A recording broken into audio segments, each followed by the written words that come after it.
this is like such a special day. Of just so amazing that we get to be going through this together here in the mountains of Judea in our new house of prayer that has windows now. It's just amazing. And so, Yom Kippur is the Day of Atonement. Okay, we've all made mistakes and we've all fallen on our face. It's just like floundering sometimes, grasping in the dark. And on Yom Kippur, we just got to look up and see that God's hand is right there waiting for us, just to hold on to as he lifts us up, picks us up, dusts us off, hugs us, and gives us encouragement to keep on looking up. And it's like a time where we can really think, why did God create this lowly world? What was the purpose? It's like he could have stayed in heaven, hanging out with angels in a spiritual reality where there's no hardships, there's no struggle, there's no evil, there's no challenge. Just like, what? Why this lowly world here with rocks and dirt and dust and like all that comes with this lowly place? And one of the prophetic answers that was passed down is that God wanted a dira b'tachtonim. He wanted to dwell here in the lower worlds. And what does that mean? I think, because what do we know about God and what he wants and what he thinks?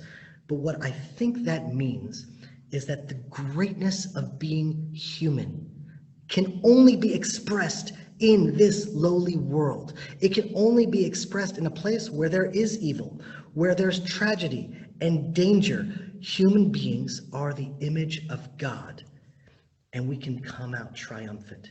They can live, we can live amidst the challenge. We can live with nobility and strength and character and courage and virtue, to persevere, to fall and rise up again, to fully express love, to be a giver, to be a hero, to be a gibor. The danger and evil that lurks is what creates the ability for us to rise up as heroes.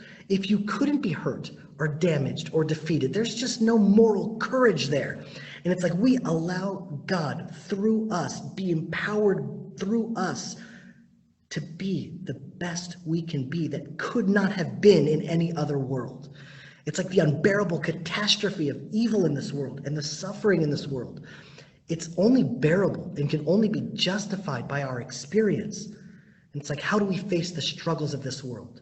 It's by living our calling, living true to that calling, to not only fix our ark, but to be someone who can fix other people's arcs, to be someone who can transform themselves into being someone else that can fix this world, to heal the sick, to give a hand to those who need it. Each of us are created by God with a purpose that we can discover. Living in alignment with that purpose, with that calling, is when we are truly alive. It's when God is fully expressed in this lowly world, in a world sick with a virus, in a world still suffering with war and the evil of man, in a time when people question if this world has any meaning at all. Bringing love, hope, and healing to those suffering is intrinsically meaningful. It is living on purpose. It's living in relationship. It's like being called to heal this world is the call of Abraham that's still reigning out today. That is the blessing to all nations. And it's like the foundations of living in relationships was taught to us by Abraham. It's amazing that this new peace accord is called the Abraham Accord. That is so ingenious. God bless the person who thought of that name. The Oslo Accord was the last peace agreements. And it was like some European country is going to dictate the terms of Israel. It's like the Abraham Accord. Oh, who wouldn't want to be a part of the Abraham Accord? There's like FOMO in the Arab world. They all want to be a part of Abraham's Accord. Who wouldn't want to be a part of the Abraham Accord? And how amazing the fulfillment of biblical prophecy that through Abraham until today, he's the one bringing peace. He's the one blessing us through all the nations. And most people think that Abraham was chosen by God. That's not what Scripture says. It says that God said to Abraham, "Go to yourself." And Abraham just listened. The Midrash tells us that Abraham wasn't alone. God was speaking to everyone. And Abraham, in his time, he was just listening. But the Midrash said that God was speaking to everyone in Abraham's time. Here's the key to that Midrash. Somehow, He was the only one listening then. But in essence, nothing has changed. Reality hasn't changed. God hasn't changed. God continues to speak. The Midrash is teaching us that he continues speaking to every single person all the time, calling them to themselves, calling them to their destiny, calling them to their own calling. Who's listening here?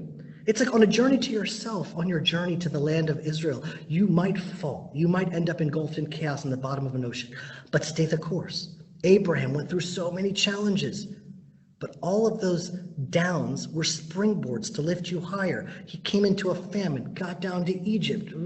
Sarah was taken away, but somehow he emerged from Egypt. Gold and silver and livestock. That's a blueprint for us. We're going to hear our calling, and even on the way, there may be times that we fall. But Yom Kippur is the time that we can really, really tap into. The righteous man falls 7 times, but he rises up again. That's what Yom Kippur is all about. To get ourselves out of the way, in order that we can hear the calling in our life, to hear and feel the desire that we want to do good, that we want to bless this world. And through our blessing the world, the blessing comes to us.